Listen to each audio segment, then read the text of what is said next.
Welcome, everyone. I'm Bill Carney of Sustainable San Rafael, and this is Belle Cole of Organizing for Action. We're the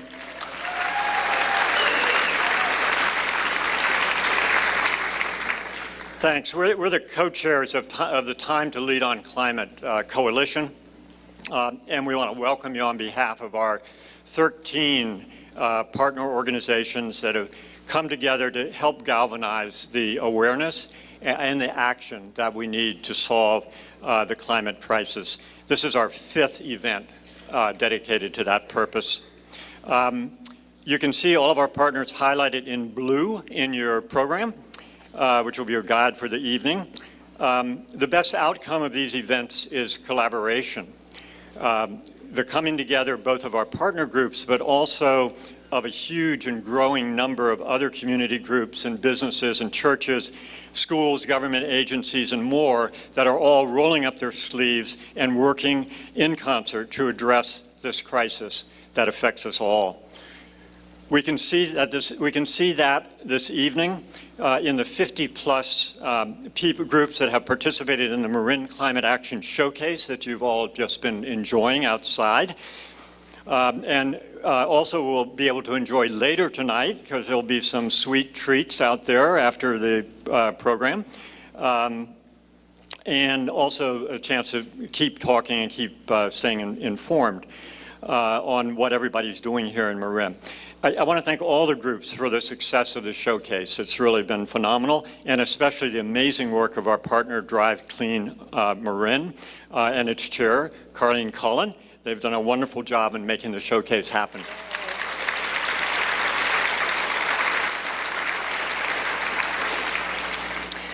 And again, to everyone who's helped out, all of our showcase partners and supporters, and very importantly, the contributors of the great food and wine and drink that we've been enjoying, and our incredibly generous star sponsors listed on the back of your program.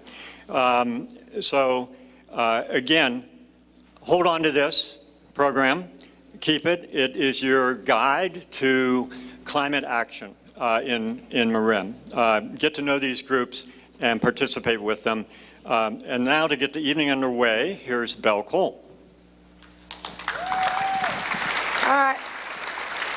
Hi, everybody. You know, government is among our most powerful ways of working together to solve climate change. And we're incredibly fortunate here in Marin to have public servants committed to climate action. We're honored to have with us tonight supervisors, mayors, and council members from 2/3 of the government jurisdictions in Marin. We'll hear from 2 supervisors and 2 mayors later in the program, along with state, national, and global climate leaders. I want now to recognize others in our audience. Please stand and remain standing when I call your name, and for the audience, please hold your applause until all are standing. Marin Supervisor Katie Rice. Well, and there's Corte Madera Mayor Robert Ravasio. Well, Corte Madera Council Member David Kunhardt. Yay. Fairfax Council Member Bruce Ackerman. San Rafael Council Member Kate Collin. Yay. Tiburon Council Member Alice Fredericks. State Water Board Chairman Felicia Marcus. Mayor of San Rafael Gary Phillips. And Eric Luan, the Novato City Council. If there are other mayors or council members here, let me know. Please join me in applauding these climate leaders.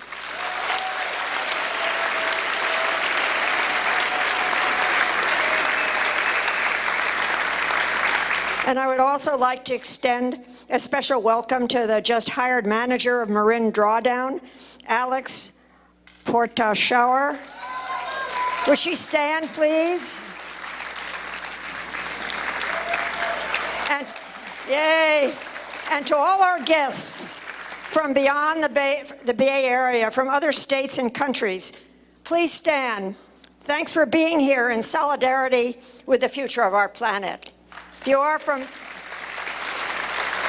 yeah. And now on to the substance of the evening. Marin is especially fortunate to have a thoughtful and climate-active Board of Supervisors led by the current president, Damon Conley, who co-leads the Drawdown Marin campaign. Damon was also a founding member of the MCE Clean Energy Board, serving as the chair from 2011 to 14. He previously had San Rafael's climate action efforts while a city council member. Please welcome Supervisor Connolly.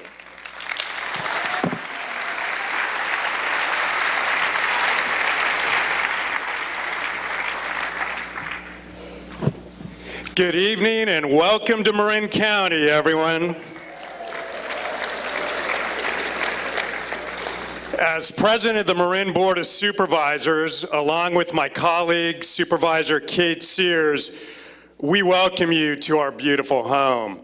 It's so wonderful to see a lot of familiar faces tonight, but also a lot of new faces. And that's really been one of our overarching goals. And particularly, we are joined by folks from around the world this evening. This week saw an unprecedented focus on climate action.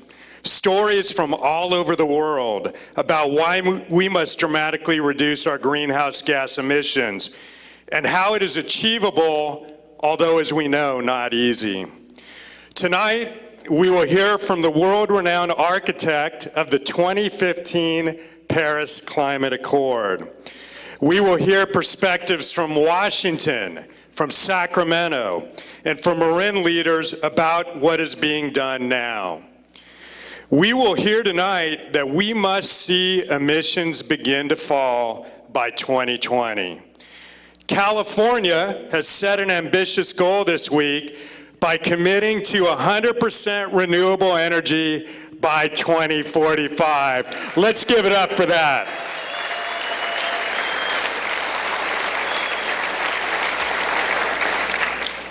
We in Marin are aligned with the state and aim to be an example for what can be done.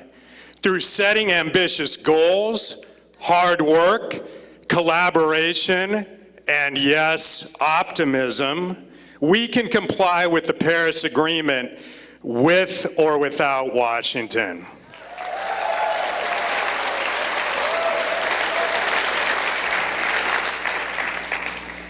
As we open this evening's conversation, I want to share a little bit about Marin County's environmental legacy, something we can all be proud of.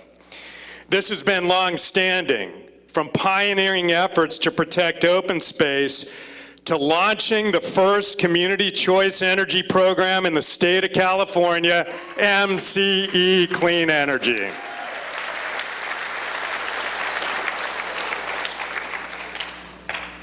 We have a wealth of knowledge and expertise in our residents, what I always say is our best asset. I was so impressed by our community businesses, nonprofits, and other partners displaying all that we were doing in Marin that you saw as you came in through the showcase. I am so proud of this community in taking on the tough choices and coming up with new tools to not just mitigate climate change, but to reverse the impacts of global warming, which is what we need to do. This evening gives us the opportunity to engage with international experts. And it gives us an opportunity to show you all Drawdown Marin, our community-wide campaign to dramatically reduce our greenhouse gas emissions and do our part locally to preserve the planet for future generations. In a word, we want to electrify Marin.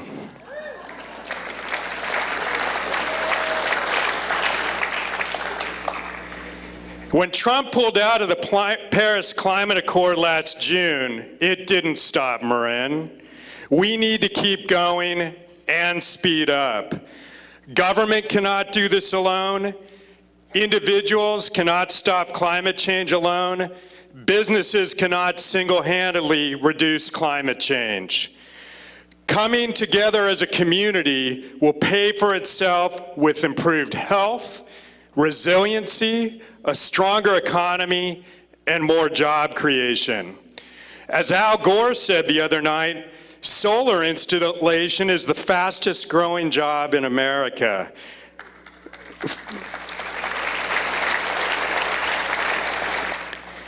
Followed by wind turbine technicians. That says a lot. Marin and the North Bay are well positioned to provide job training through partnerships with labor, businesses, and local schools and colleges. So I say, let's get started.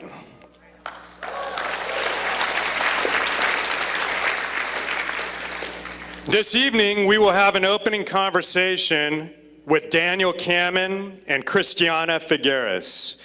Then Matthew Rodriquez, who we also know as Matt, and Congressman Huffman will join the conversation.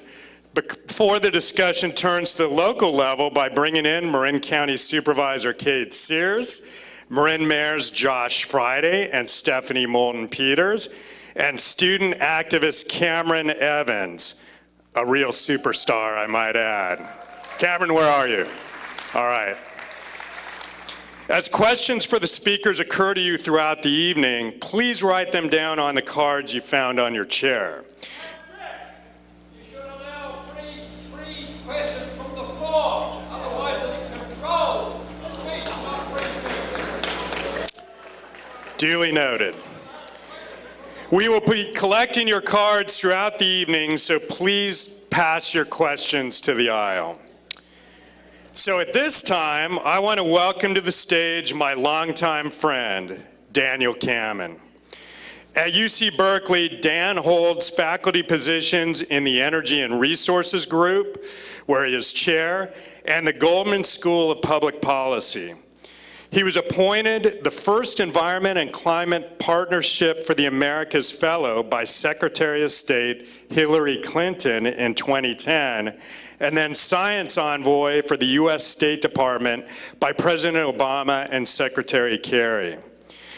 He resigned from the National Service after the despicable events in Charlottesville, Virginia, and the U.S. withdrawal from the Paris Climate Agreement. Yeah, that's definitely worthy of a round of applause. Dan is a founder of the Renewable and Appropriate Energy Laboratory.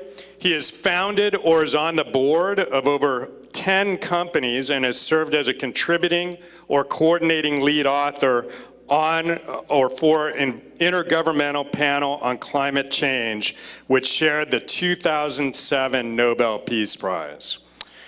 While known internationally, he has always been generous with his time in advising local communities on how we can achieve our goals. So please join me in a great welcome for Dan Kammen. Thank you so much.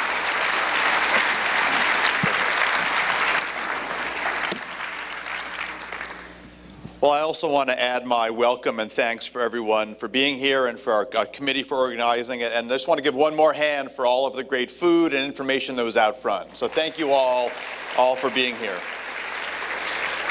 I also want to thank my wife and daughter for coming out, even though I know there's tests and schoolwork to do. It was very kind of them to come out for the evening. So Dilla and Lara, thank you so much for being here as well.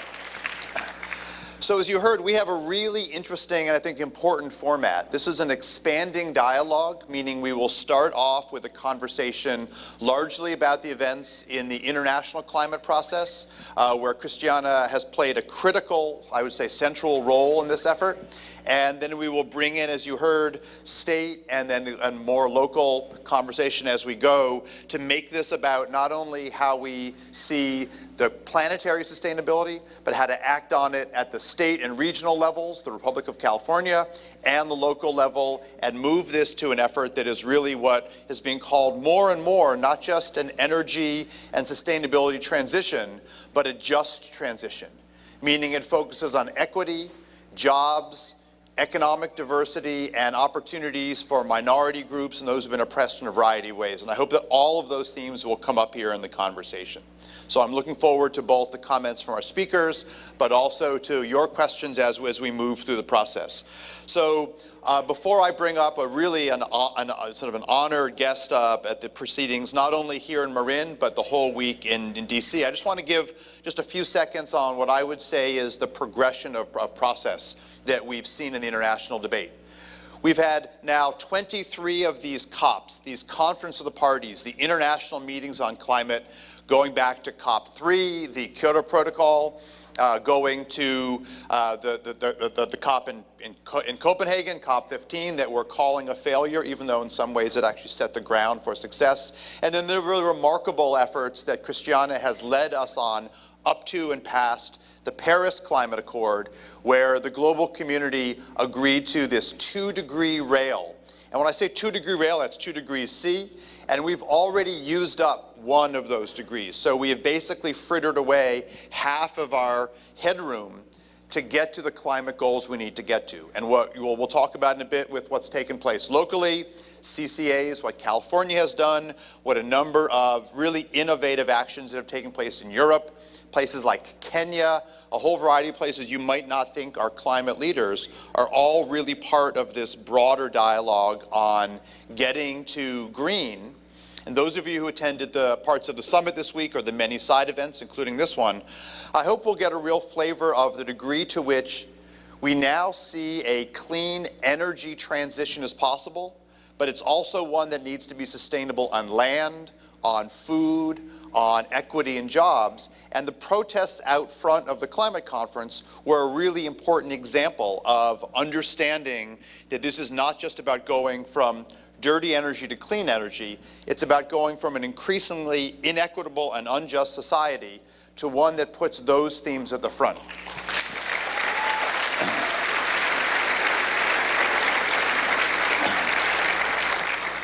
In fact, one of the pieces that upsets me the most in the process is that we know how to put solar panels and fancy electric cars in the garages of rich people, but we are far behind in making that an equitable process. And so I spent a few days earlier this week with Senator Kevin De Leon installing solar in Bayview Hunters Points and learning how to make this a process that's not socialism for the rich and capitalism for the poor, but it's equity for all.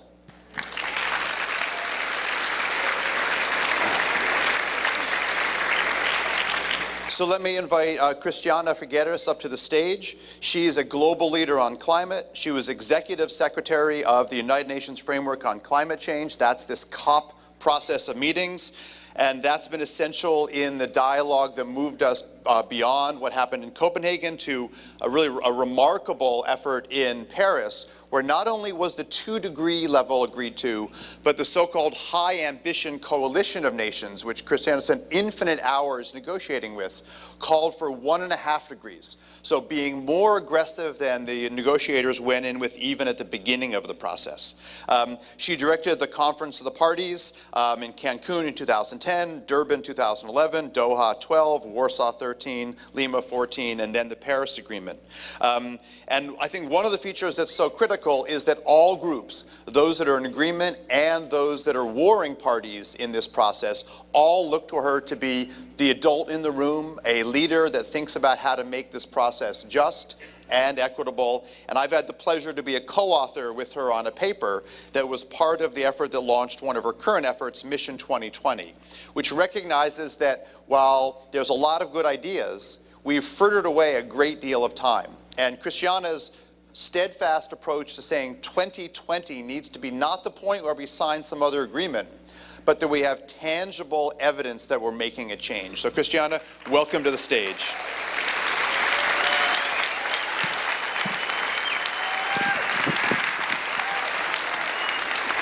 Thanks.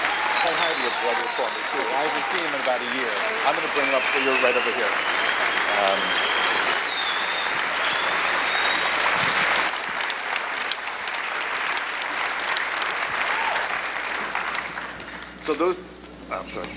So those cheers are for you, and for a very good reason, because what we've seen, I think, in the last few days at the meeting here is that it is possible to get this done, but I'd love if you could tell us just a little bit more about what you saw as the movement from Paris to this climate action conference here. So in the Paris Agreement, which is a good business plan but needs to be implemented, because we knew ahead of time that no matter how much each of the countries that signed up to the Paris Agreement, 195 countries, no matter how much they looked into the future, they would not have full visibility into what they could really do. Way back in 2014, which is when the contributions from countries were actually registered. So we knew it would be insufficient, right? To everybody who says, well, the Paris Agreement is insufficient. Really? You're just discovering that now? We knew that years ago. It is totally insufficient in the following sense. It is insufficient because it was never meant to be a static agreement. It was always conceived as an agreement that would accompany the decarbonization of the global economy over decades. And what countries put in, registered under the Paris Agreement, under the name of nationally determined contributions, was only the first tranche, the first vintage, the first gathering, the first harvest of what they could see was going to be possible. And since 2015, since the Paris Agreement was adopted, everyone has continued their decarbonization process. Technologies have fallen in price. As I'm sure you all know, the price of solar has dropped, the price of wind has dropped, the price of batteries is dropping. And more finance is flowing toward all of those solutions. And policies, such as New California policy, yay California, is moving forward. And so all of that means that what the countries registered way back when, in 2014 or 15, is frankly by now obsolete. It is what my daughters would say, so 5 minutes ago. Because we have new technologies, right? The market has moved. And we so much better understand all of the benefits that come from it. So the time has come where we are beginning to get ready for the first step up that is prescribed in the Paris Agreement, which will occur in 2020. Because every 5 years, and this is already a legally binding component of the Paris Agreement, every 5 years, countries, national governments need to come together, assess how much they have been able to do, what the technology has advanced, the finance, the policy, and then say, right, because all of that has already been harvested, now here is our next contribution. So a step up. And every 5 years that will occur until we get to zero net emissions by 2050. So we're getting ready for that first step up in 2020. That is why this moment is really interesting from a county, from a state, from a city, from a corporate point of view.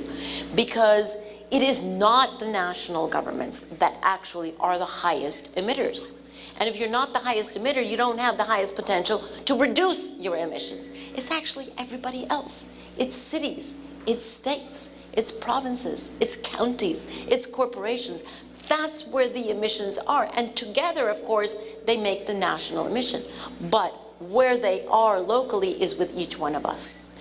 And so right now we're in that space where now, just at the Global Climate Action Summit, we had more than 70 mayors of cities, 80 leaders at provincial or state or regional level who came in, 300 corporate leaders, all of them saying, this is what I'm doing. And I'm doing more than the Paris Agreement actually expected, because it's possible, and because it's profitable, and because it's good for health, and because it's good for transport, and because it's good for energy independence, and it's because it creates jobs. That's why everybody's doing it. Frankly, nobody's doing it to save the planet. They're all doing it out of self-interest, thank heavens.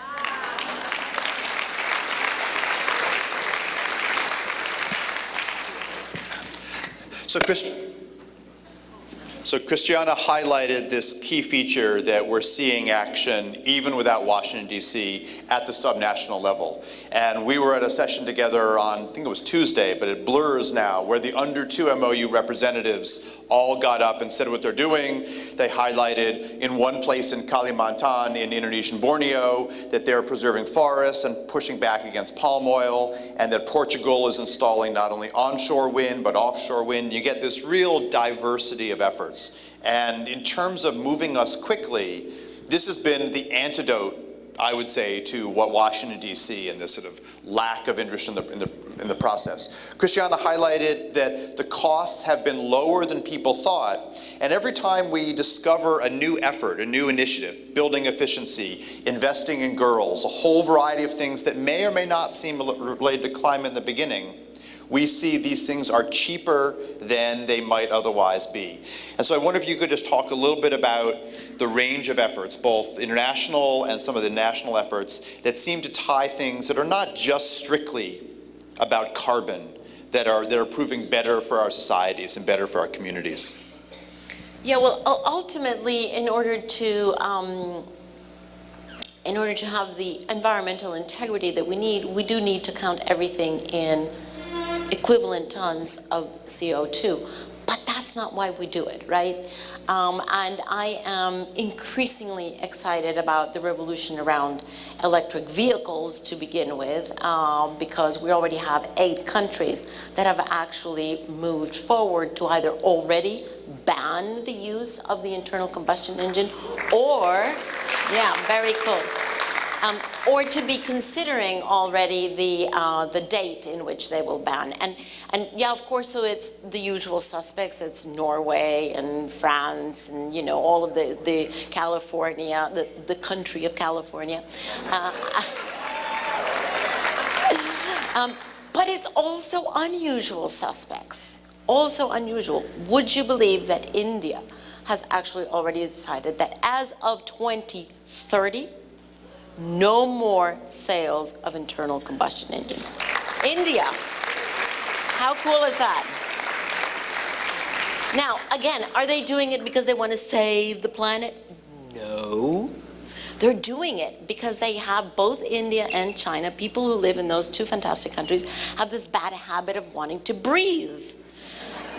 And they would much rather breathe clean air than disgusting air. So they're banning the internal combustion engine because they want to clean up their air, because they're concerned that there are 700 million people around the earth who die prematurely every year because of pollution. That is just immoral. It should be no more tolerated that in 2018 we are still killing our people with pollution. 9 out of 10 people around the earth are still breathing polluted air.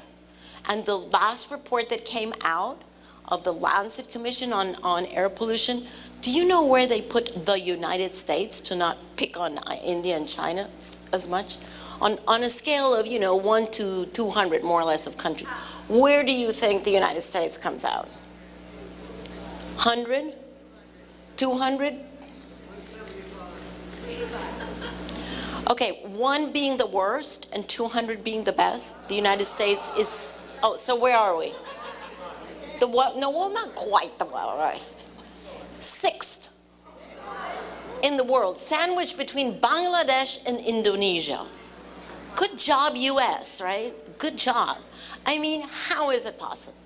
Honestly, how is it possible? So just on health, let alone, right, let alone all of the other benefits that everyone is actually moving on that have to do with better transportation just because it's more efficient, or energy independence, or having more green areas in cities and counties and states.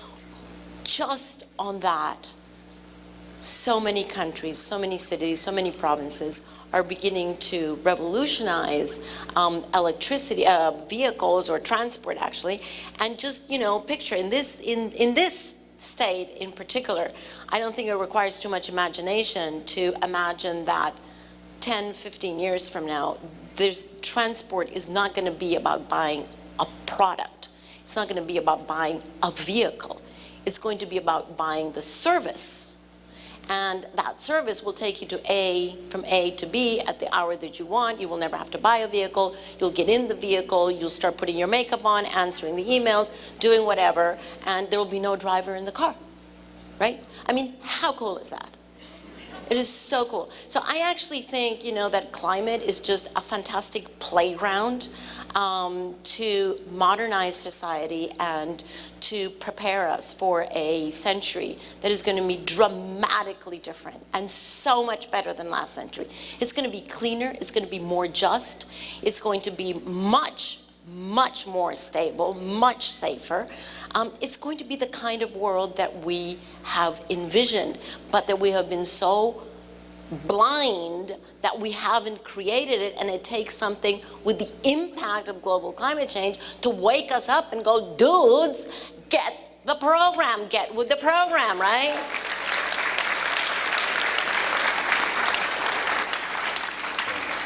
So Christiana, you and I have been attending COP meetings for a long time. In fact, I've been attending so long that they're even recycling locations. I've been to 2 COPs in Marrakesh by now. I believe you have as well. And the players, the individuals who go to those, the things we see are changing, and you mentioned a new century.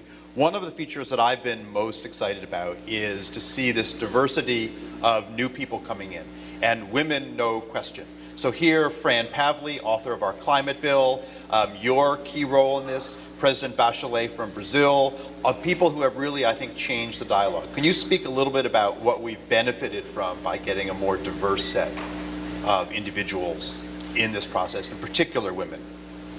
In particular women.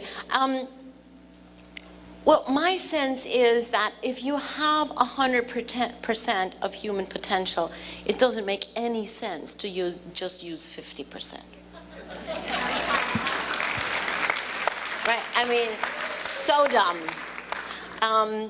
So just by using 100% of our human potential, we're already better off just by that. But also, I have a slight prejudice, okay? So I have never been a man. I have never aspired to be a man. I'm quite delighted to be a woman. And so I'm a little bit prejudiced toward our gender, right?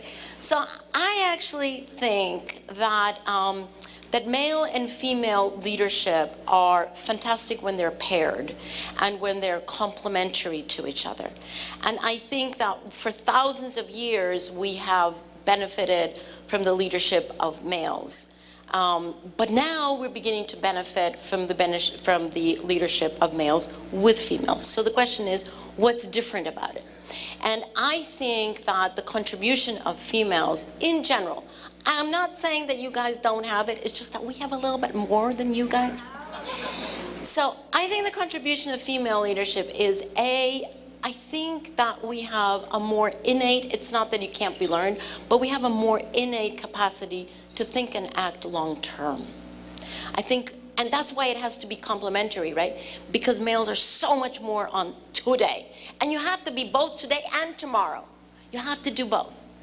The other thing that I think that women do better at is, I think we juggle more things. I guess people agree with that, right? We just juggle more things at the same time, right? I mean, call it multitasking or whatever, but we're just born like that, or, our kids make us like that. I don't know. But we're just capable of dealing with complexity better. We're not scared of the complexity, we actually embrace that complexity. And believe you me, climate is a little bit complex. So I think that was also very, very helpful. And the other thing that I hope that female leadership does is to embrace differences, and in particular, not just, the differences that we see, but the differences that we don't see, which sometimes are even more important. So to embrace the differences of the needs and the interests of countries and citizens and people who come from a completely different background, a completely different history, thousands of years, and be able to recognize and to honor that every single human being is unique, has their own particularities and has an equal voice and an equal right. And I just think that we're a little bit more sensitive to that. It doesn't mean that you guys are not sensitive to that. It's just that we do it a little bit better. I'm sorry. Excellent. Thanks so much. Two more, okay.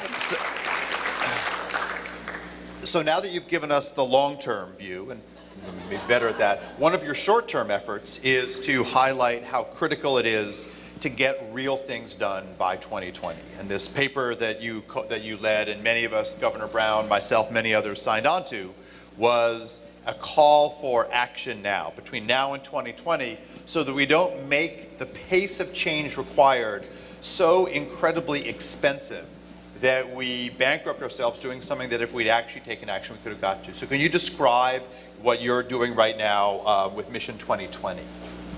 Yeah, so the year 2020 has turned out to be the pivotal year now on climate for two reasons. One, I've already explained from the political perspective, because it was already ingrained into the Paris Agreement that countries would come together again in 2020 with their step-up ambition.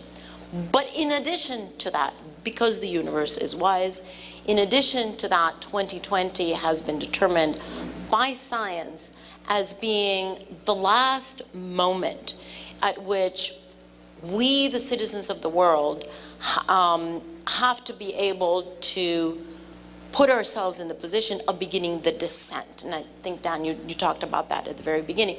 We have to begin the descent, the global descent of emissions by 2020. That is a very tall order right now because we're still on the up.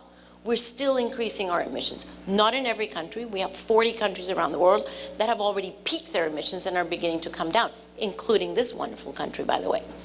But on average, or globally, we are still continuing the increase of emissions. And if we do that, we will be eating up our space very quickly and not be able to have the space or the time to descend in a smooth way. We would have to do what Mark Carney, the governor of the Bank of England, calls the jump to distress. We would have to call off so many investments, so many fixed assets right now. We would have to call them off, shut them down prematurely, because the disruption would be so huge that we would go into what the insurance companies call systemically uninsurable world. That doesn't mean that you can't insure your house. It means nobody can insure their house. It means nobody can insure their business. No one, nothing. Systemically uninsurable, because the risk would be so high. So we can't go into that.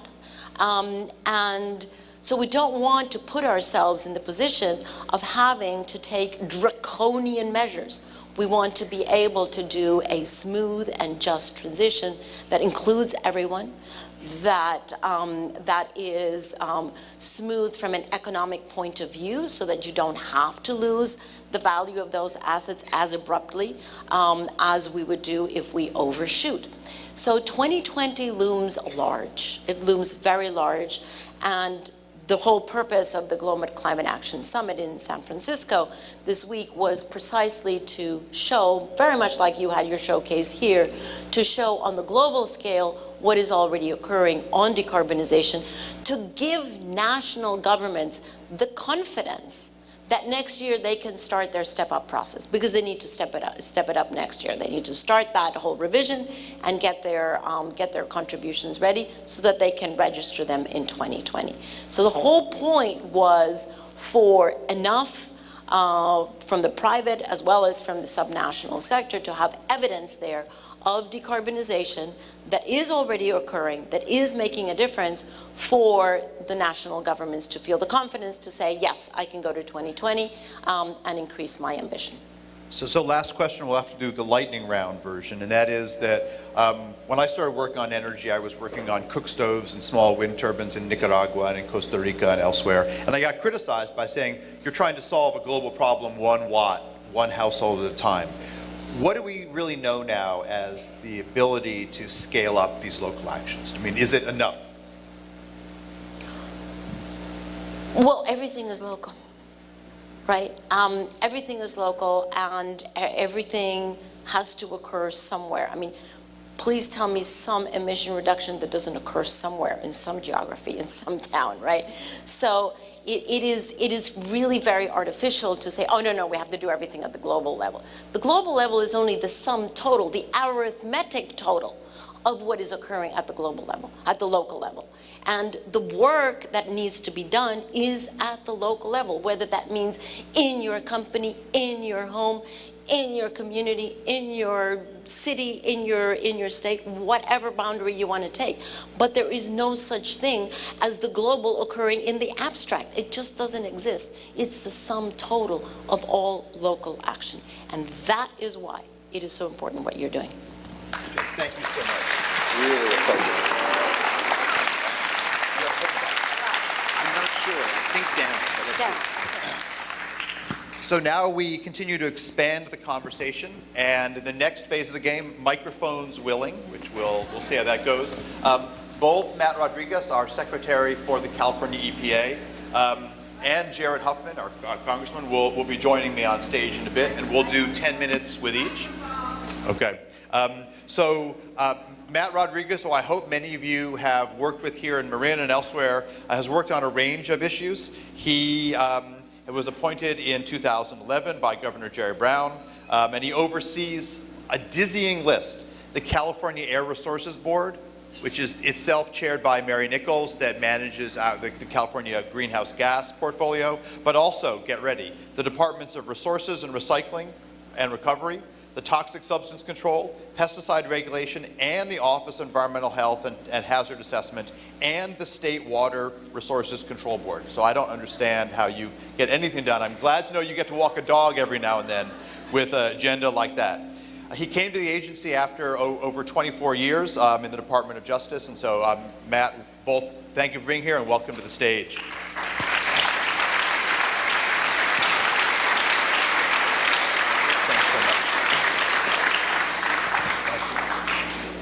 And Congressman Jared Huffman was sworn in to represent the massive 2nd District here in Marin. He's an environmental champion. He's been the author of many bills at the federal level, but before that in the state assembly, he was, I believe, 80 or more bills he's been the author of, many of whom I make my students study, I show to my friends and neighbors, I put them on mailboxes when people aren't listening around a whole variety of environmental controls. He's been a leader on the environmental fight, and in these dark days in Washington, D.C., it's a real pleasure to have a real visionary and a source of light. Thanks so much.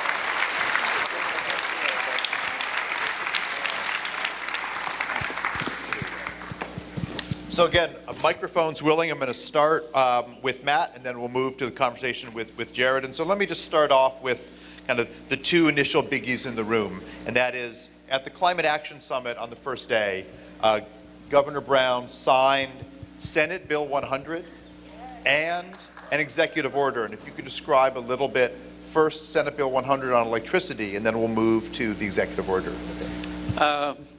Well, let me first say that I was listening to Christiana, and I said, why did I agree to come on after her? I could have easily sat out there and listened to you for the rest of the evening. So that was just a wonderful presentation. So thank you very much.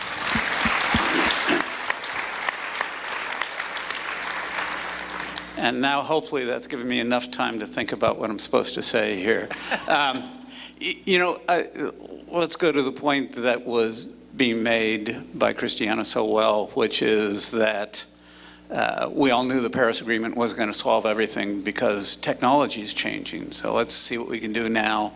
Let's agree on our overall objective, and let's think about how we're going to get there. And really what you see in California is how that's played out through the years.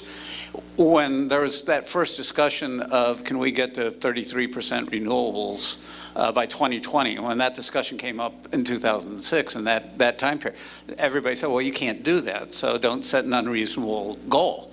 And so as we made progress, everybody said, well, no, hold it, we're going to be able to do that by 2020. Let's think about what we should be doing for 2030. So in 2030, let's think about maybe we can be at 50% 50%. And that was just decided a couple of years ago and through legislation. We would aim for 50%. So what's happened, I'm building up to the conclusion, trust me, that we're already basically at 33% ahead of our 2020 goal. And then if you look ahead at the way things are developing, we're going to hit that 50% probably in the early 2020, 2022, 2023. So then the new legislation that comes through says, okay, we're going to, 50%, even though we just adopted that the other day, let's aim for 60% in 2030. And then, you know what? By 2045, we can have carbon-free energy. And so that's the goal in SB 100. That's where we're going to go. And what we want actually is to be a carbon neutral society by 2045. And then let's look beyond that to see what we can do to actually have a sequestering effect and take carbon out of the atmosphere. So that's the goal.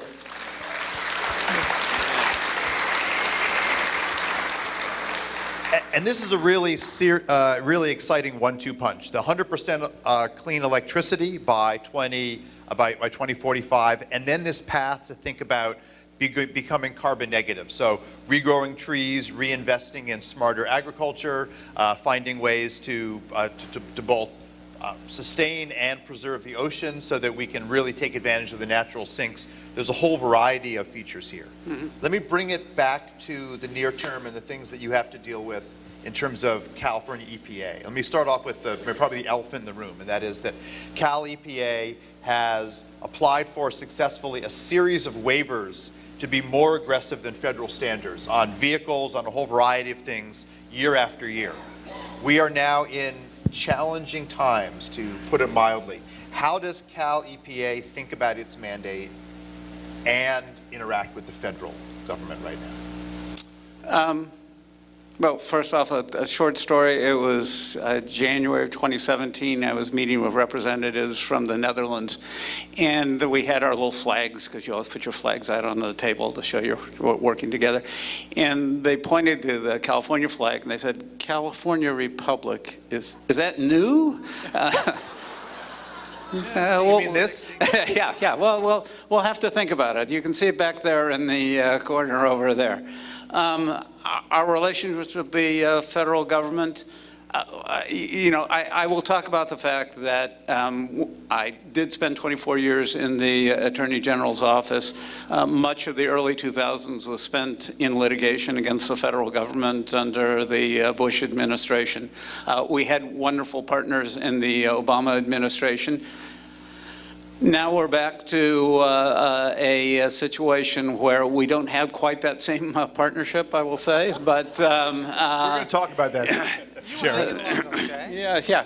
Well, that's what I was going to say, that, you don't want to overstate it. What you're going to see right now is that California has a large number of programs that are unique to the state. We're going to continue with all those programs. And when I was in Marrakesh right after the election in 2016, it was amazing how many countries would come up to us and say, "What's going to happen now?" And I said, well, California is California. We're going to continue to do what we're going to do. And we had partnerships with the federal government where we were working on regulating methane emissions. We worked with them on the Clean Power Plan and implementation of the Clean Power Plan. We had the waiver, and we had an agreement on emissions standards. There are attempts to roll those things back, but I will just stress there are attempts to roll those things back through our legislators and through litigation. We're going to do everything we can to continue those programs that got started by the previous administration. And if we need to go to court, then that's what we're going to do. So it's And as I said, Matt was in the Department of Justice for 24 years, so he knows he can do. So let me ask the follow-on, though, and that is a number of states around the country have signed on with California and followed us. And can you describe the process to bring in the 16 or 18 other states and what that does in terms of this dialogue between the Republic of California and whoever it is in D.C.? Well, I will say that that's one of the things that I used to hear back in 2011 when I first became secretary is, why is California doing all these things on its own? And I was saying to somebody earlier this evening, I don't hear that anymore, and I don't hear that anymore because at the international level, we've got the Under 2 Coalition and the 222 regional and national governments around the world that are supporting us internationally. And then at the national level, you're right, that there are a number of partnerships that we have established. The U.S. Climate Alliance is 16 governors and the governor of Puerto Rico joining together to say that we're going to continue to work on implementing the goals of the United States through the Paris Agreement. We're going to continue working together on things like, as you mentioned, carbon sequestration, cooperating on promoting zero-emission vehicles, looking at agricultural practice and forest practices that can sequester carbon.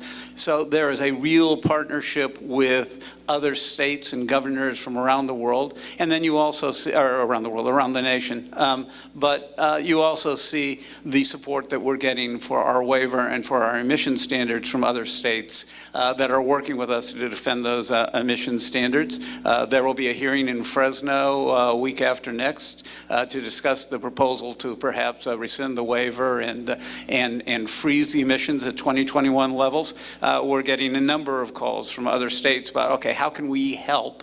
What do you want to do in that testimony? So we are not alone in this at all, and in fact there's a large proportion of the United States that is obviously helping us. And then I'll say that what is equally of interest to me is I attend the Environmental Council of States, which is department leaders and environmental departments from around the country. And I'll tell you, every state is really looking at, what are we going to do on renewables? What are you doing on zero-emission vehicles? What are you doing in terms of forest management and agricultural practice? There's a great deal of interest in understanding, if you can get beyond the politics, in this new vision of this world that Christiana was describing. So again, the last one has to be,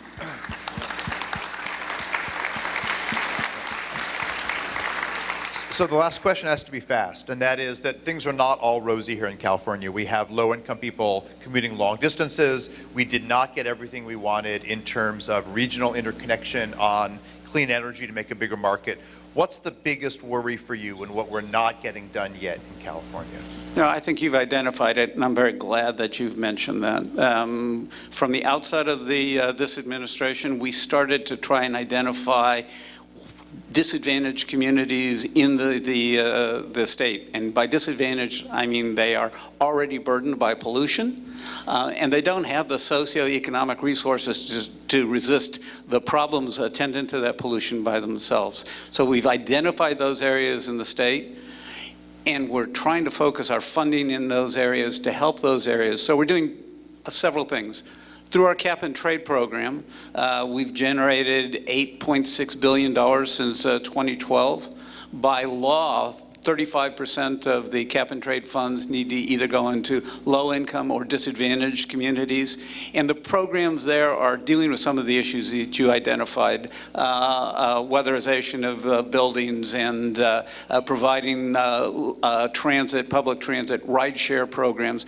We really need to work on that. And then through AB 617 that was adopted last year, we are looking at community-level pollution reduction programs, because we understand that everybody needs to benefit from these programs. We fail if not all Californians are going to benefit from these programs.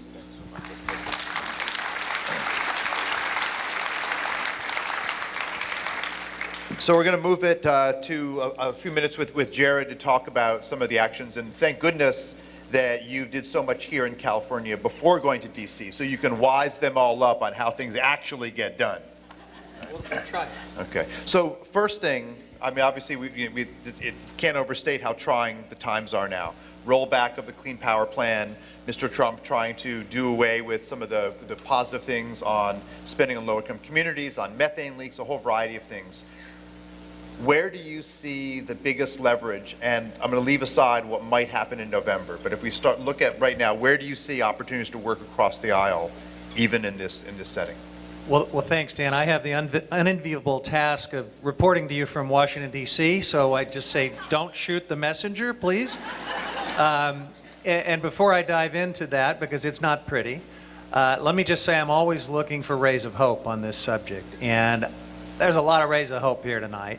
I draw a lot of hope from the relentless brain power from people like you, Dan, and all the innovators and academics that are not going to give up, that keep on focusing on solutions. Christiana, you're an inspiration, and you've got your finger on the pulse of the planet, and yet you seem excited about the future.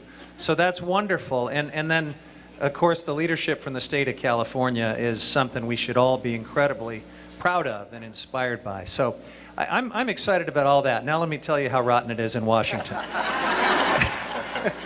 Get your wine out. In terms of the trajectory we're on at the national government level, I guess we could pat ourselves on the back because between the years 2005 and 2017, our greenhouse gas emissions declined 17%. That's fairly good news. 2018, we're flat. And the projections going forward are either flat or rising, depending on which of these Trump policies go forward. So that should be fairly sobering. A lot of the reductions that we've been able to achieve during that time came from the transition from coal to natural gas. And with that comes an increasing amount of methane leakage. Now, the Obama administration was at least beginning to take some steps to address that, but like everything that the Obama administration was working on to reduce greenhouse gases and put us in a leadership posture on climate, the Trump administration is trying to roll it back. And in fact, if you look at all of the scaffolding, if you will, about that comprised our commitment to the Paris Agreement, the Clean Power Plan, fuel economy standards, addressing these methane leaks, addressing HFCs, and several other things. Point by point on every one of those things, the Trump administration is either already undertaking rulemakings to undo those things, or is saying that it's going to. And they will tell you that it doesn't make much of a difference. For example, on this fuel economy stuff, the Trump administration really bends over backwards to try to say it really doesn't even affect greenhouse gas emissions that much. Don't believe it. It's a big, big deal. The difference between where we were heading on fuel economy standards and where the Trump administration would roll us back to amounts to the annual national emissions of countries like Greece and Bangladesh and Austria. That's how big the difference just in that change between administrations can be. The other big place in which they're trying to roll us back is basically this keep it in the ground issue. How we begin to restrict fossil fuel extraction. And certainly the Obama administration wasn't going as far as I would like to go. I'm the author of the Keep It in the Ground Act that wants to phase out and shut down fossil fuel extraction.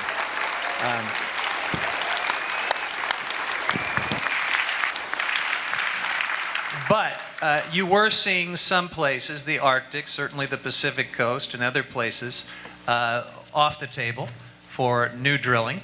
You were seeing safety standards and methane standards and other standards put in place that would make it harder to do indiscriminate fossil fuel extraction. Sally Jewell actually put a temporary moratorium on new coal leasing on public land. All of that was, really important steps in the right direction. All of that under the Trump administration is being rolled back and then some. So that's troubling. And of course, we're challenging every one of these rulemakings and rollbacks in court. I'm co-sponsoring legislation to stop it. If we can get a majority in the House of Representatives, that will definitely help our ability to stop some of this.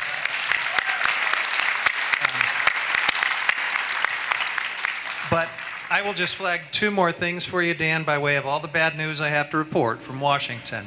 The climate denial across the board from this administration is definitely taking its toll. And we don't have time to go through all the examples of this, but we're talking about the scrubbing of agency websites, the reassigning of experts, the kind of stigmatization and cultural change within the institutions of our federal government that are going to have a real corrosive effect and take a long time to undo, and also that undermine our ability to support through grant programs and other things innovation and science that we desperately need right now to help solve problems on climate policy. The last piece of my lousy report is the corruption.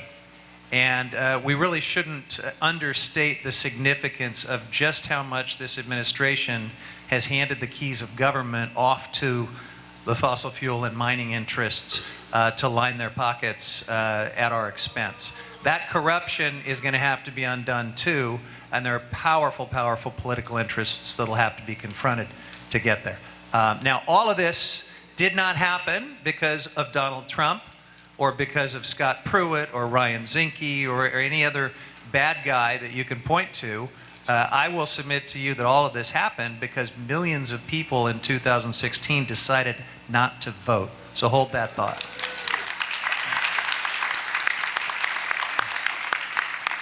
So on that thought of individual action, I was really honored to get to serve in the Obama administration as science envoy in the State Department, and after one Trump action after another, I resigned just over a year ago from that role.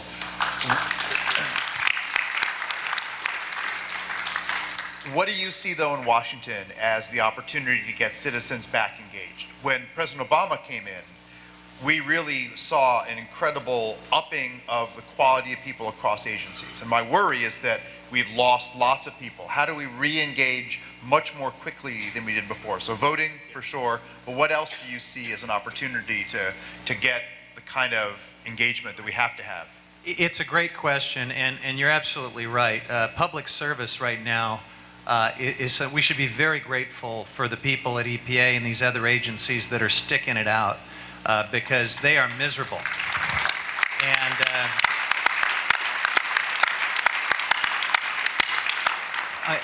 you know, on the heels of this incredible tax giveaway that they passed last year, Donald Trump tells us we now can't even afford a cost of living increase for federal employees. So make no mistake, there is a very deliberate strategy here to beat down the whole concept of public service, but certainly, especially those who want to support science and environmental protection and some of the issues that we care a lot about. That's going to take us a while to undo. I wish we could turn it around like that, but you know, we are losing people with incredible decades of experience because they're being run out of public service, and that may be you know, the worst and most lasting negative legacy of this administration. So last question, and all cameras can get turned off at this point. What do you see as the prospects to really flip the House and talk about the Senate briefly in November? Prospects are good. Thank you for getting me to the good news. Yeah, I do bring good news. Look, you talked about getting people involved. People are showing up. Look in this room right here. This is fairly typical for this community. But the truth is, this is representative of something that's happening around the country. You know, there was a governor's race in New York this last week. And I don't know if anyone noticed, but Governor Cuomo shellacked his Democratic opponent. It was a lopsided win. But get this, his opponent, Cynthia Nixon, got more votes in a lopsided loss than the number of people who voted for Cuomo 4 years ago. The wake-up call has gone out. She won my county, Tompkins County, upstate. And I think, you know, like people always ask me how I even sleep because this is so crazy. And I always joke I sleep like a baby. I wake up screaming every few hours, right? So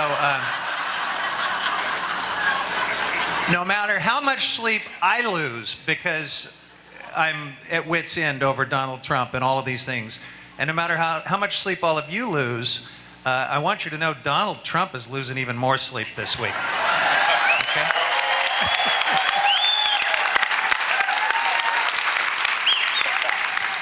Thank you so much. So on that note, we're going to have 10 minutes, which will go really quick with all these great people on stage. But we're going to do a couple questions for the group, and then we'll expand the conversation to really get local and get into some more of the details with some other great guests. So we'll pass the mics back and forth. Hope they don't interact too much. And that is, question for anyone here, really. Having just been through the climate summit, what do we now see as kind of some of the most exciting levers to pull in the coming months and years? What are you looking to do in the next little bit to really make this process go? For anybody. I'm personally really excited about the finance sector moving, because I think the tech sector has moved, obviously energy, et cetera, but the big difference is going to be made when the financial sector finally gets religion and understands that they are investing in very, very risky assets. Hello? When investors understand that they are investing or are invested in very risky assets, and they have to actually pull out and begin to switch over. So I'm actually very excited about that. It's not going to be easy, because we have to build sustainable infrastructure at the rate of $1 trillion per year in order to do this. So it's not going to be easy, but it's going to be profitable.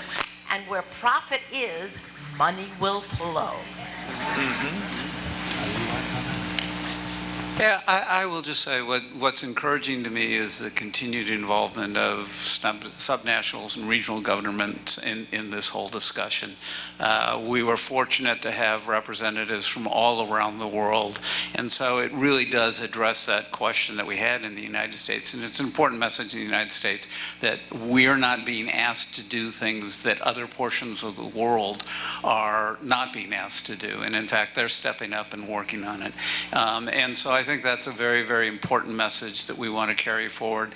And there are a lot of good stories about progress that's being made at the local and regional level in implementing these programs, and I think that's a very powerful message. And it does go along with the investors and the businesses that stepped up. We had 486, I think, businesses that have committed to work to the objectives of the Paris Agreement and work with the science in the Paris Agreement. So I think that's all very, very positive. It's just a question of how do we carry that to Poland at the end of the year. May I be political in my response to this? I'm hoping you'll be political in your response. So I'm excited by two things. Number one, if this indeed shapes up as the wave election that I think it will, it's not going to just change the party in the majority in the House of Representatives. It's going to sweep in a whole bunch of climate champions. And I've had the chance to meet a lot of our candidates from around the country, and I have never seen a class of candidates this amazing, dynamic. And among them are all of these clean energy entrepreneurs. There's a young man in Dallas, Texas named Colin Allred, who's running against Pete Sessions, a climate denier.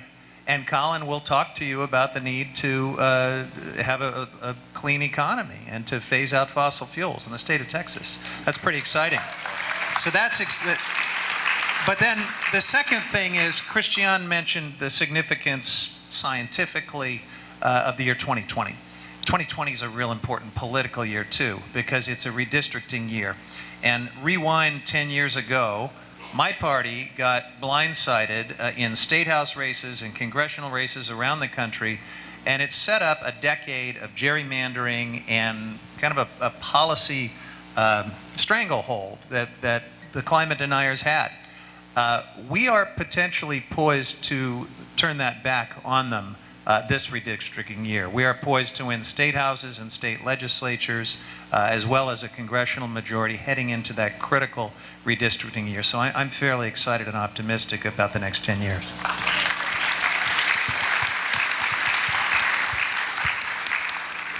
In fact, I was really excited talking to a businesswoman actually from Kern County and a businessman from Texas, and they both highlighted they have a family history in oil and gas, but they're making more on their wind leases than their oil and gas leases. So it's important. Let me turn to a tough one, because we've got you all together, and I don't want to tell the story wrong, but I'm also good friends with Christiana's brother, Jose Maria, who was president of Costa Rica, and I believe, but you can correct me, he's still the only elected official to have passed a carbon tax while in office. And I hope I'm not wrong on that. 25 years ago. Exactly right. It's visionary. Right. It's great.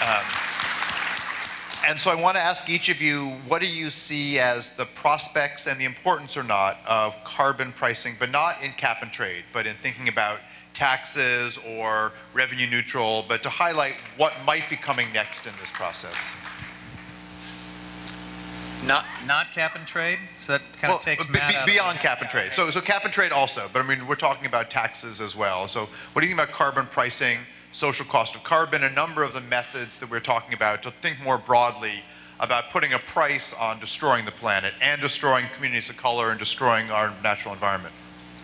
Well, I will just briefly tell you that I think we are seeing some signs of progress on carbon pricing in the United States Congress. It's something that is going to have to be bipartisan, I think, and I am encouraged that a couple of my Republican colleagues, one in particular, Carlos Curbelo, is rolling out a proposal to have a carbon tax. Now, it's a flawed proposal. Let me be real clear. The trade-off for passing his carbon tax, which is set way too low, which is not constructed the way it needs to be, the trade-off would be we suspend enforcement of the Clean Air Act, okay? So we basically put all our eggs in the basket of carbon pricing and, you know, hope it works, right? I don't think that's the way we need to go. But it's perhaps a sign that there's political safety in venturing out into this issue. Now, there's some other Republican proposals floating around Congress involving carbon taxes. The quid pro quo for those would typically involve things like permanent immunity for the fossil fuel industry against the kind of lawsuits the County of Marin is bringing, right? No thanks. I think they need to be accountable for their destruction of the planet, and so we'll continue to say no to bad ideas, but at least we're talking about it.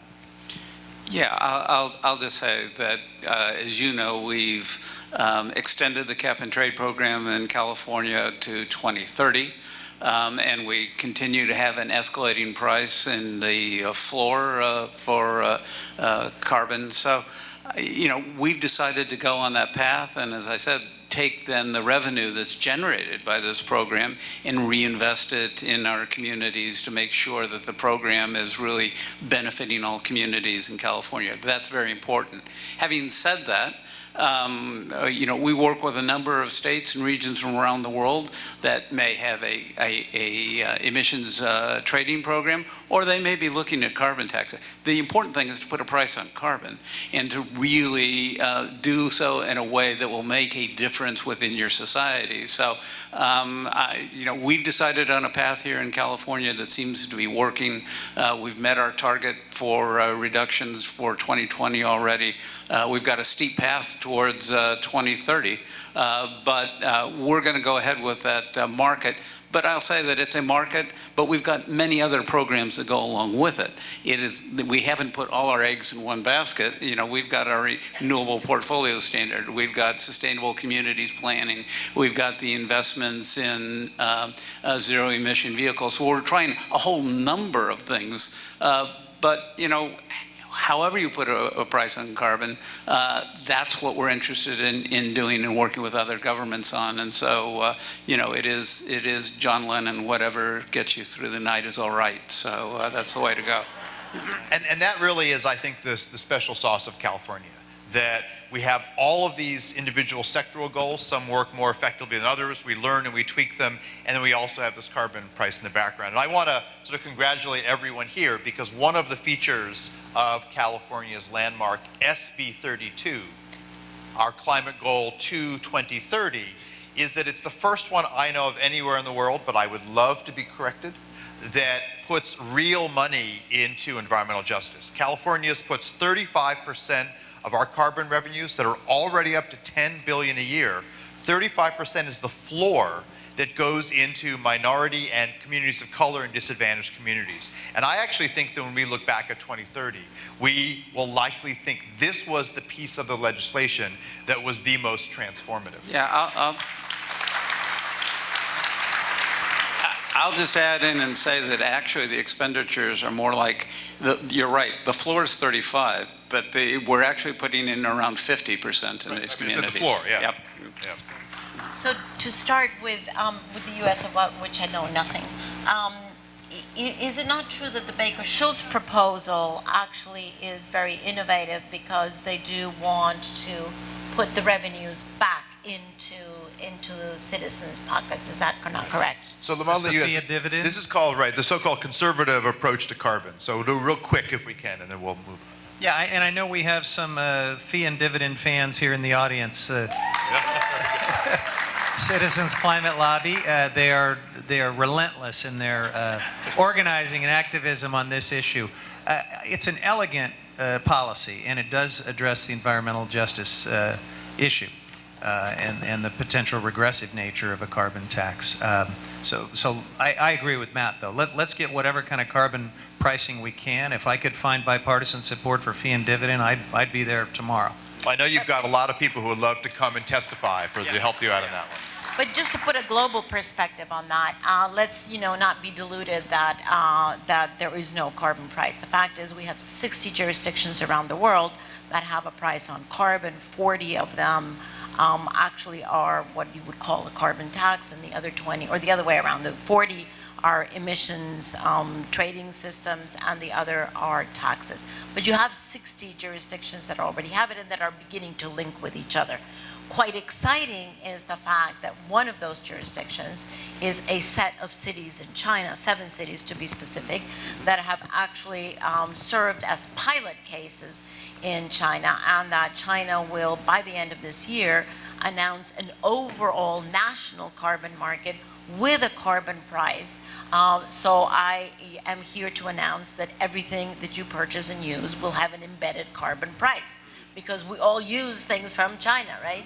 And so that's really going to send a huge ripple effect across the global economy when you begin to have to include the carbon price in most everything that we use. Very excitingly, though, last report that just came out 2 or 3 days ago from the Energy Transition Commission actually quantifies how much governments, either at the national level or at the state level, would have as revenue if we had a decent price on carbon around the world. Take $10 as the minimum, and it is an astonishing $2.8 trillion that would be in the hands of governments to do the good work that needs to be done. It's very exciting. So now the stage is going to get really comfortable and crowded, and we're going to diversify the conversation quite a bit here. So I want to introduce the 4 people we're going to add to this party up here for the last round of questions. And then we'll start with Kate Sears. And she's been an environmental champion in Marin for a long time on the Marin County Board of Supervisors.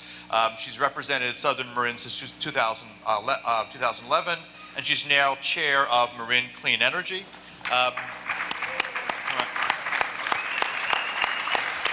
She's part of the County Climate Action Plan and Bay Save, and is part of the Drawdown Marin campaign as well. So welcome. And it's complicated. Are you going to use that? Okay. Yeah, exactly. We're going to bring everyone up. And then also Cameron Evans.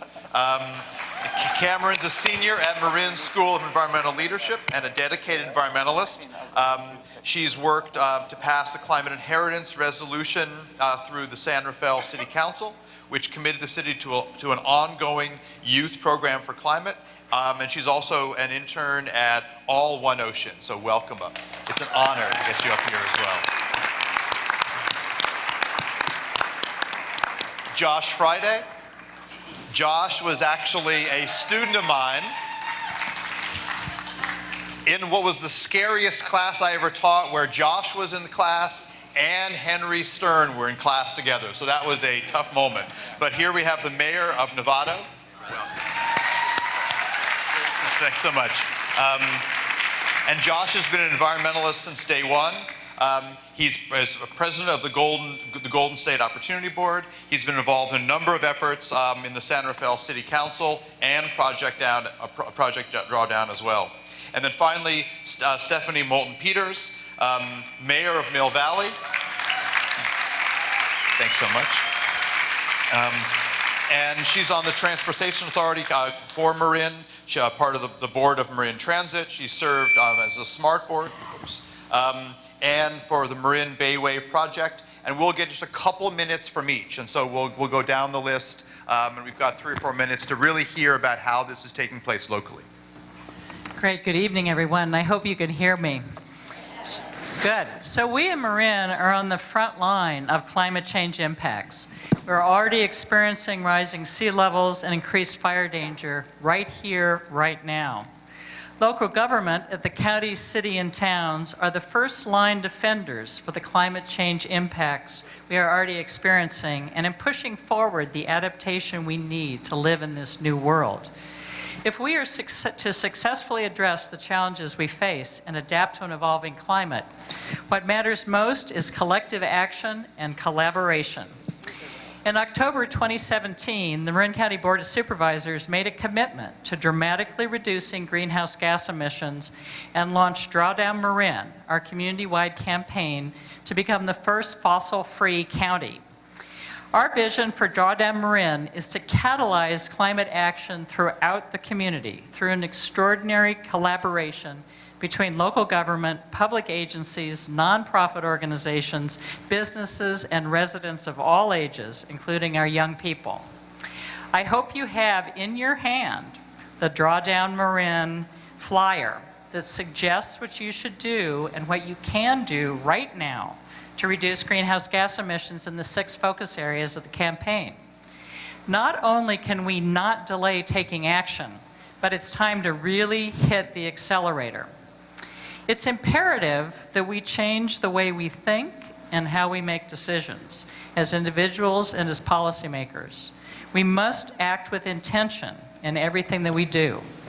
For example, recent reports of increased hot weather have got people wondering if they should get air conditioning, something that most of us in Marin have not in the past given any thought to or thought we needed.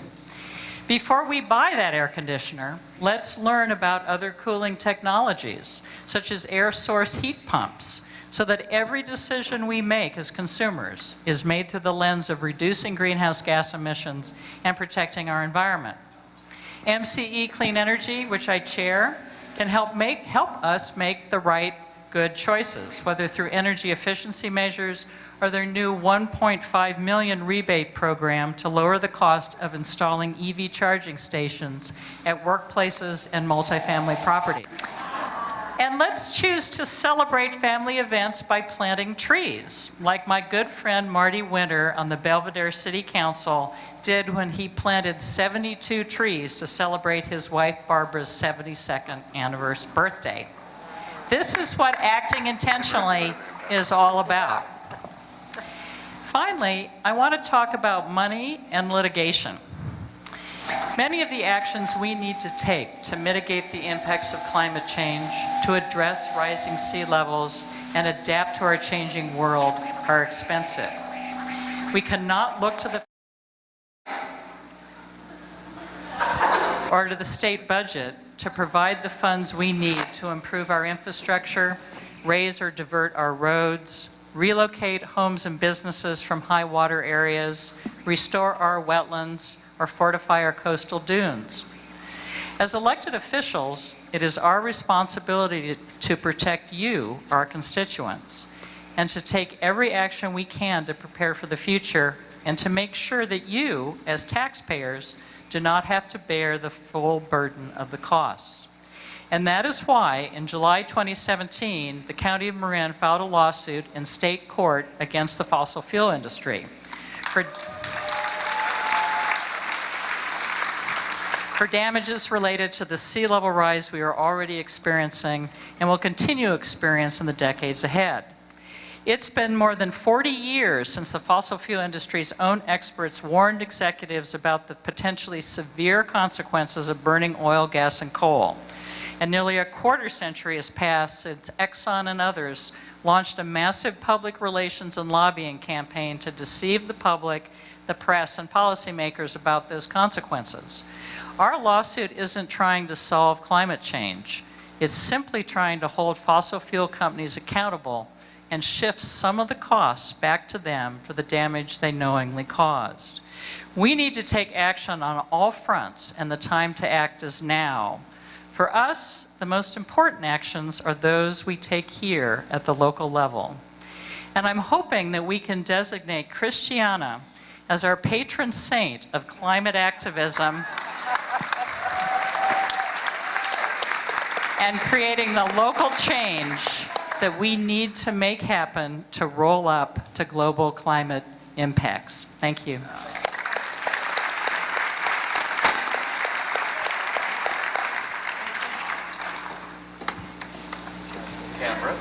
Okay, hello everyone. Does that sound okay? Okay, great. My name is Cameron Evans, and I am a 17-year-old senior from the Marin School of Environmental Leadership.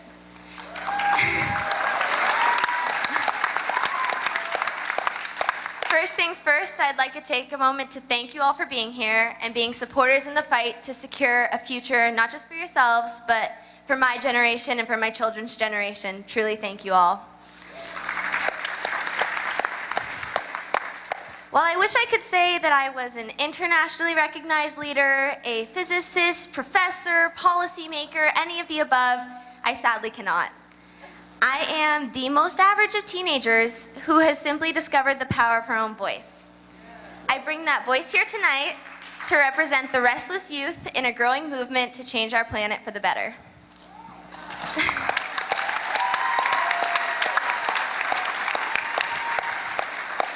I was lucky enough to discover the true key role of youth in climate change planning a year and a half ago at an amazing San Rafael City Council meeting.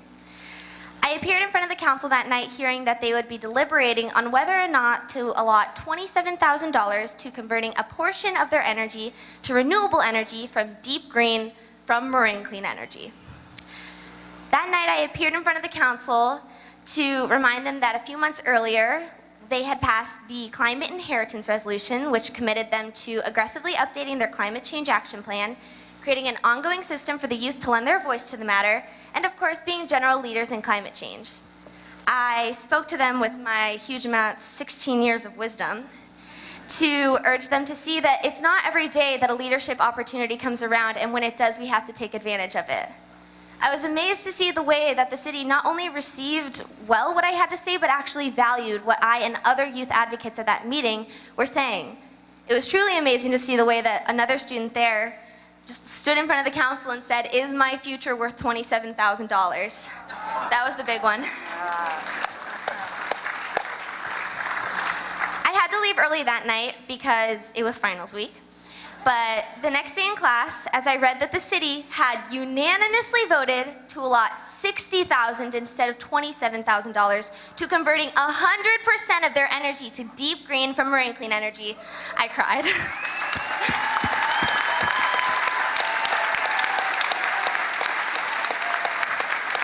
I was overwhelmed both by my incredibly dedicated and generous city council, but also by the realization that I and others my age had the ability to foment change. Those same young advocates I met that night and so many others are doing amazing work around the area and all across the country. In Marin, we have organizations like Generation Our Climate and the Marin Youth Climate Change Summit, advocating for the youth voices to be valued and giving teenagers the resources they need to make the difference that we see. Some may say that the youth are too idealistic to lend our voices to such big matters, yet I think that that's kind of the point. If we're trying to get to this world that we all dream of, this amazing place of equity, clear skies, and education for all, don't we need a reason to get up in the morning when there's such a hopeless world out there? Don't we need someone to continue to remind us of our ideals so that we can get to the future that we all want to see? So with that, I hope to continue to urge a relationship to form between the youth and the adults of this area, and in less than 6 months, when I join the voting population of the US, I hope to continue to foment this relationship as much as I can to create the future that we all see and want. Now, I would love for any representatives of Generation Our Climate, the Marin Youth Climate Change Summit, any youth or anyone advocating for the youth to please stand now and receive the round of applause they deserve.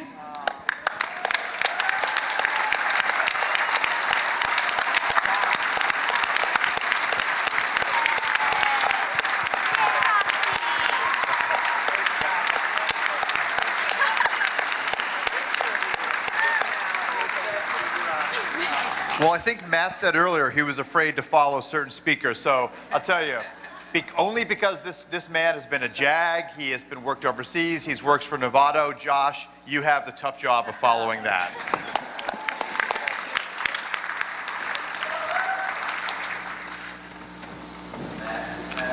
Hello? We there?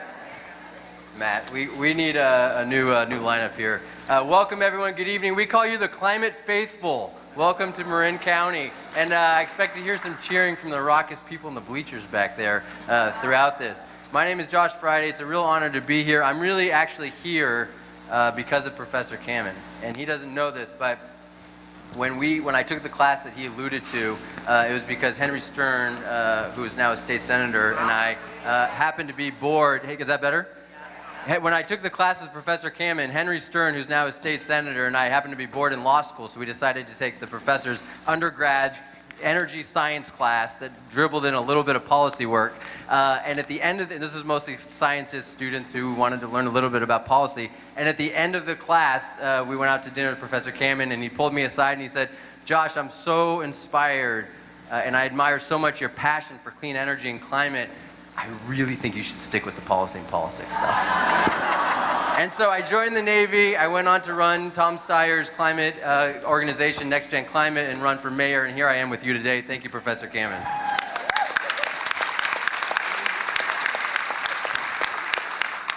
So I'm here to talk about what we're doing in Novato, because the whole theme of this last week and why we're here is to talk about what's happening local. And when it comes to the idea of it's time to lead locally, I could not be more proud of what we've embraced in the city of Novato. And I did get a little bit of a challenge when I got elected from Professor Huffman, Professor and Congressman, we call him Professor, right. Congressman Huffman, to say, what can you accomplish in the city of Novato? And so here's what we've accomplished, and I could not be more proud of it.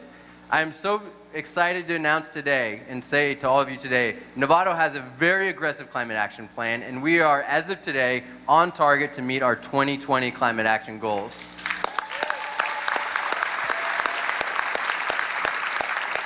And we're on target because we have incredible people working in our city, like Bob Brown, who I see in the back, and we have Sustainable Novato, who is here, who rolled deep today. Thank you very much, Sustainable Novato.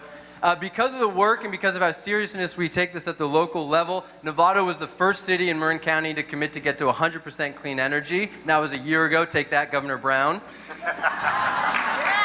We were also the first city in Marin to change all of our light bulbs throughout all of our streets to LED, saving our city and our money and protecting our environment. And this is the thing I'm most proud of. After I got elected, several of us went to Bob Brown and we said, what do we need to do to really make our climate action plan real? What do we need to do to actually achieve our results? And he said, the council needs to put resources behind it. And there's an old saying that's from a guy named Joe Biden, some of you may have heard of, who said, don't tell me your values, show me your budget and I'll tell you what your values are.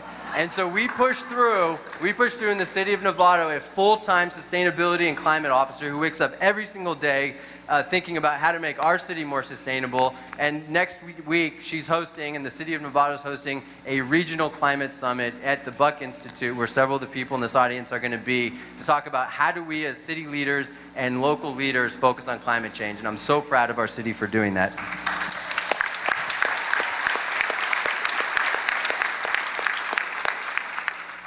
When I was asked to just speak very, very quickly about what we're doing for citizens, every quarter we're having a Citizen Climate Summit where we engage citizens of Novato and nonprofit leaders to come together and talk about climate. And when we think about what it means to act locally on this issue, I think about the question that Martin Luther King posed to all of us, sitting in a jail cell writing a letter in a place called Birmingham, Alabama, when he said, the question is not whether we will be extremists, but what kind of extremists will we be?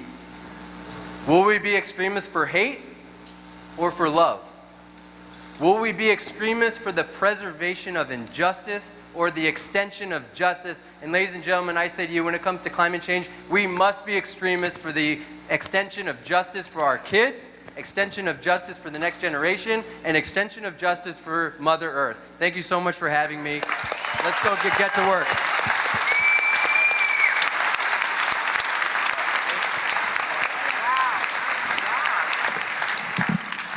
Mayor Moulton Peters. All right.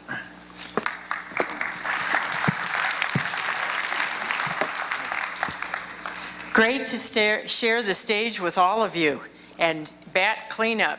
So I am very proud to be representing the city of Mill Valley tonight and show that small cities can have a big impact on climate change.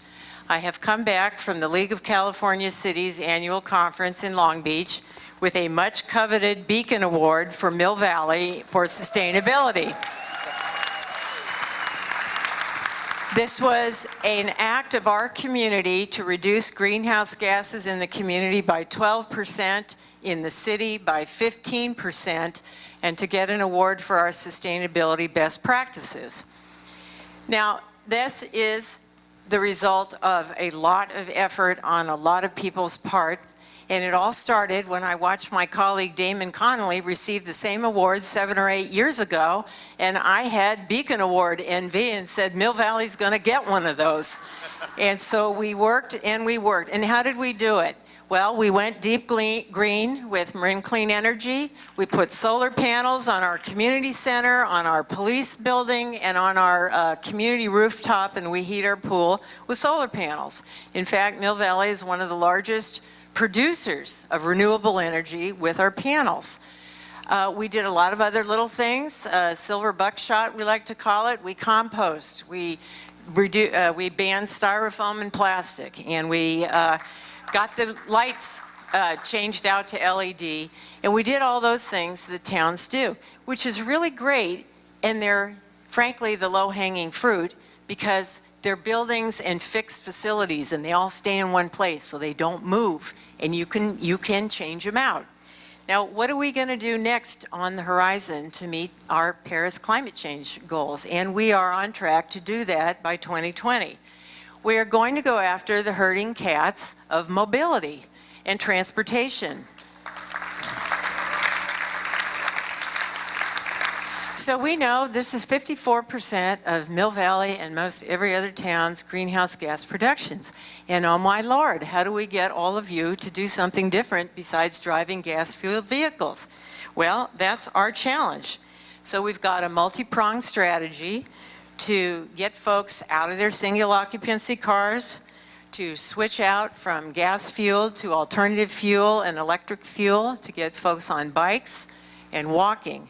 You need infrastructure to do this. You have to have the facilities in place before people can make the switch. So we need more electric vehicle charging stations. We need more bicycle lanes. We've finished Miller Avenue, and that's great. We just have to make Miller with our bike lanes connect to the rest of the town with bike lanes. And we're going to do that. I bought an e-bike this year, and what a game changer that is. If you haven't been on an e-bike, you got to try it. I've also been working with Cool the Earth and the Golden Gate Electric Vehicle Association on electric vehicle for myself and also for our community. And as I said, we need to get those charging stations in. We need to get them in multifamily homes, in our shopping centers, in our schools. And so Mill Valley will be developing a long-term EV deployment plan with all of our stakeholders in the city so that we get that infrastructure in place and people can drive electric.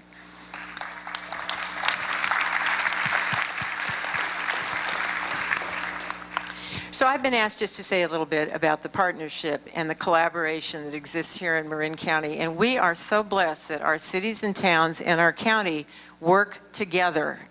And this is how we're going to make a difference and a big impact in Marin County. We're a small county, but we have a very large impact. We collaborate. Small cities and towns don't have a lot of bureaucracy. That's a really good thing.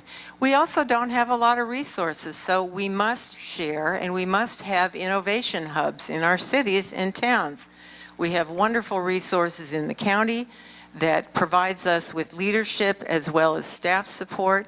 But we have very innovative little cities, and we are busy making things happen.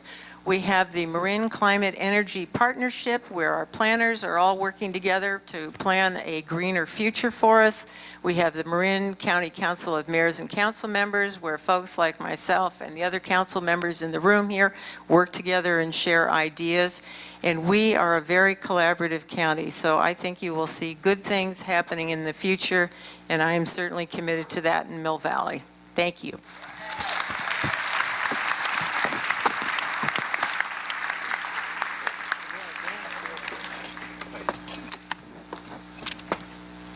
So you all have been incredibly patient. We are just up against it on time, but I have a few questions, and I'm going to start with Cameron. And after her comments, what is most frustrating to you about adults? Okay, so because I am the only young person up here, I feel that I need to represent more than just myself. So a good colleague of mine, it's funny to say, I'm 17, is Milo Weatherall. He's the one who spoke at the city council meeting, and he and his associates will tell you that the number one thing is that this is our future, and yet it's disregarded as such because it is not the future of the older generation necessarily, and they can't seem to see past that fact. So that is a really large concern. Personally, and the adults up here are exceptions to this, I find that climate change rhetoric is so often demonizing to those who don't agree with us, and any good redder knows that is no good strategy. We can't get through to people by attacking them and demonizing them. That just creates more alienation and division in a society. And if we want to build a good world, how are we going to do that by eliminating half of the people? Climate change is not a left or a right, or shouldn't be a left or a right issue. It is a humanities issue. And so I don't know how, as together, we're gonna try to fix this by not recognizing half of the population. So that's my main.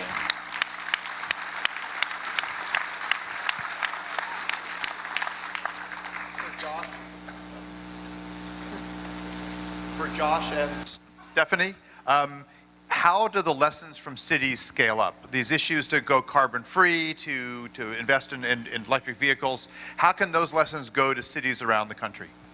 So actually, this is a great question, because it's what I love about Mill Valley. It's just the right size to pilot test a lot of things, and I think they can scale up. You do have to have a proof of concept, you have to work the bugs out, and you have to make them go. Innovative communities like in Marin County are the right place to try a lot of things and then let them scale up on the big scale. That's absolutely, I love that. That's absolutely right. We need to just innovate, try things, and then when Jared Huffman is a chair or speaker of the House, he'll be able to take Novato's ideas to DC. Sorry about that. Yeah. No, the only other thing I would add to that is, in some ways, and this was the challenge we had when I ran Next Gen Climate with Tom Steyer, in some ways we need to scale this down, because it can seem so daunting what we have to do, and the reality is that it takes action from every single human being on this earth, and every single person in this room, every single person on stage, and every single one of us to do something dramatic and do something productive towards the solution. So we're going to innovate, and then we're going to give those ideas to Jared Huffman to take to Washington, D.C., but we're also going to all take action, every single one of us, in our own lives. Excellent. Okay. Secretary Rodriguez, we've seen fires envelop 1% of California this year, 5% in the last few years. How do we deal with both fires, but also the methane leaks we've seen in Porter Ranch and elsewhere? How do we think about this in terms of California's strategy? I can yell, or I can, okay, here we go, yes. Yes, this is better. Let me say that we understand that it's easier to regulate emissions from a smokestack or a tailpipe than to regulate Mother Nature itself. And so we realize we need to invest more in our forests and our wetlands, in our working lands. And so we just announced yesterday that We're going to invest $670 million out of the current budget into looking to what we can do to better manage our natural and working lands here in the state, because we know we need to do something about the forests. We know that the situation that creates these fires is only going to get worse over time. We've got 129 million dead and dying trees in the state. So we're investing heavily in programs that will provide better management of these natural and working lands. The goal is to increase management in forests to 500,000 acres a year. We've got 33 million acres of forests in the land, so we've got quite a sizable job out in front of us, but we know we need to bring that into the equation. We know that's part of the overall approach to climate change, and so we're committed to working on it. The governor started a forest task force in May that is really focused on better dealing with our forests, managing them in a way so that they won't create the situations for these fires in the future. Thanks so much. So as the father of two interracial daughters, the next question is a really challenging one for Christiana. How does racism figure into this equation? And how do we overcome that in this kind of broader sustainability landscape?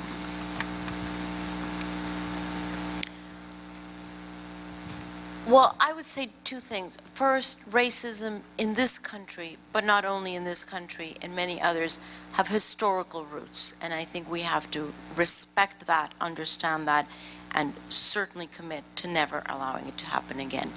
At the same time, side by side with the history of racism of every country, at the bottom of all of that is the belief that some people are superior to others. It is the false belief that some have more rights over others. And both of these are fundamentally wrong. They are totally untrue. And what we're called upon to do as people, and certainly as stewards of this planet, is to extend the arc of love beyond those in our family, beyond those that we know and love, all the way to the outer boundaries of the planet, covering all of those who we do not know.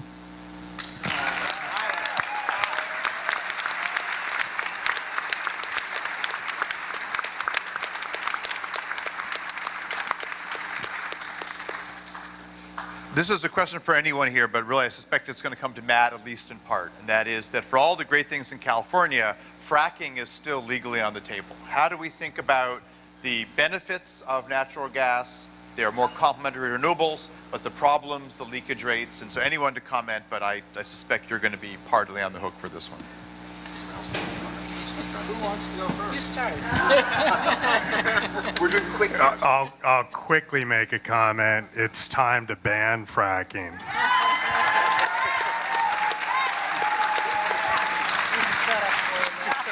Sorry, Matt. Thanks, that's really great. Look, I will tell you that Fran Pavley also introduced legislation several years ago to really double down on our regulation of oil production in the state, including fracking. We have a much more rigorous program today than we did 10 years ago. And the State Water Resources Control Board and the regional boards and the Air Board are really involved in monitoring the effects of oil and gas development in the United States, or in the United States, in California, including fracking. But let me be absolutely clear. We cannot achieve our goals for being carbon neutral if we don't do something about petroleum use. We understand that. We've got a number of programs that are designed to reduce petroleum use right now. And that includes the low carbon fuel standard, the cap and trade program. A lot of that funding is coming through oil companies, refineries that have to pay for the emissions that they've got out there right now. And so we know we've got to reduce petroleum use and fracking in the state. So we're heading in that direction. The real question is just timing and developing a plan that will make sure that we can make that transition to a society that doesn't require the use of petroleum anymore.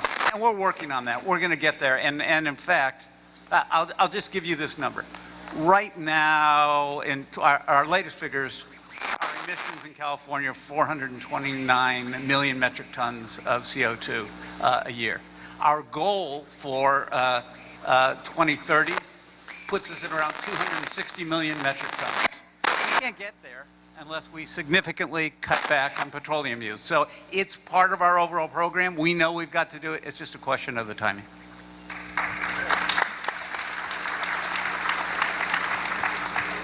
Another question for anyone, and that is that agriculture is critical to our survival. It's also an area where many of the poorest people are living in the subsistence levels.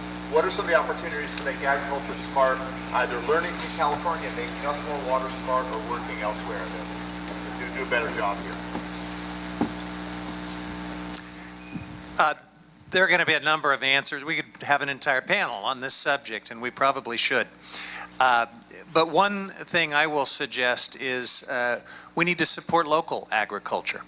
We should not depend on distant concentrated feeding lots and industrial scale agriculture where all of our food has to be shipped many miles, right now at least, burning carbon along the way. We should support gardens and community gardens and school gardens and the kind of sustainable family scale agriculture that I think many of us are proud of here in Marin. And if I could add on to that, and we will have a panel on local food and food waste and carbon sequestration as part of Drawdown Marin. We have tremendous opportunities here in Marin County, as you all know, given the strength of our local agriculture and the strength of our organic farming here in the county. We have our Marin Carbon Project that's gotten way ahead on the state and is now truly scaling up to bring carbon sequestration to counties all over the state of California. So I think the work that we've done in Marin County has put us at the forefront, and there's a lot more we need to do, and you'll be hearing more about this as part of our Drawdown Marin activities and initiative going forward. Thanks so much. Thanks so much. All right, well, this is really going to bring the evening to the close, but to go back to the federal and to international level, I'm going to ask about both Congressman Huffman and then Christiana Figueres to give us what do they see as the next critical things in the next couple years to do, either back when we get a change in D.C. or as we move to the COP24 in Poland and beyond. So we start with you, Congressman. Well, I'll be quick. We've got to certainly stop the backsliding right away. Having a Democratic majority in the House will be an important potential stop against further rollbacks by the Trump administration. And that is good. But we then have to start restoring some of these pillars of our country's commitments to the Paris Agreement so that we can be ready to scale up to those next higher ambition goals. And so we've got to reconstruct the Clean Power Plan, maybe even do more than that. We've certainly got to allow the states to continue to innovate and lead, so we're going to have to defend California's clean car rule and the 14 states that have followed California. I'm working on that, and with a Democratic House, I think we can at least protect that states' rights piece of our greenhouse gas reductions policies. And then we've got to address keeping things in the ground.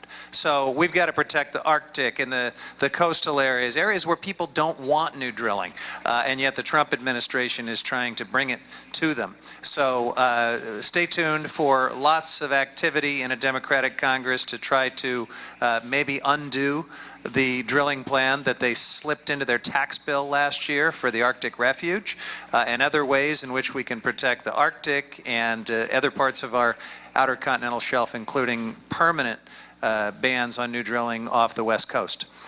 Just a few things to get us started. Thank you, future speaker. And the last word, Christiana, goes to you. Well, thank you. Thank you very much. And thank you for the invitation to join you here today. As you asked me that question, the visual image that came to me was of a swan. And the reason why that came to me is because I think it's necessary when we are facing the challenges that we are, that we do two things which swans do very beautifully together. Underwater, they pedal like hell. And we have to continue doing that, right? Because there is so much to do and it is so urgent. On the other hand, they also glide along the water and they look incredibly majestic because their sight is in the long term. So with the boots on the ground, we have to do all of the work that you've just said, but also keep our eyes on the stars and understand that we are on a path of evolution of mankind that is taking us to a radically different world that is decarbonized, that is safer, that is happier, that is healthier, and that this process, no matter what the hell happens in Washington and when, is irreversible. It is unstoppable. Yes, we will have some delays, but history will prove that we're on the right track.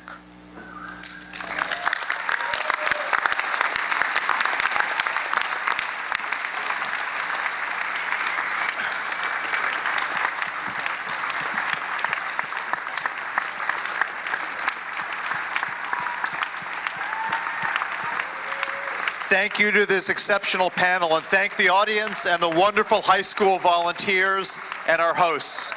Have an excellent evening. Thank you all for being here.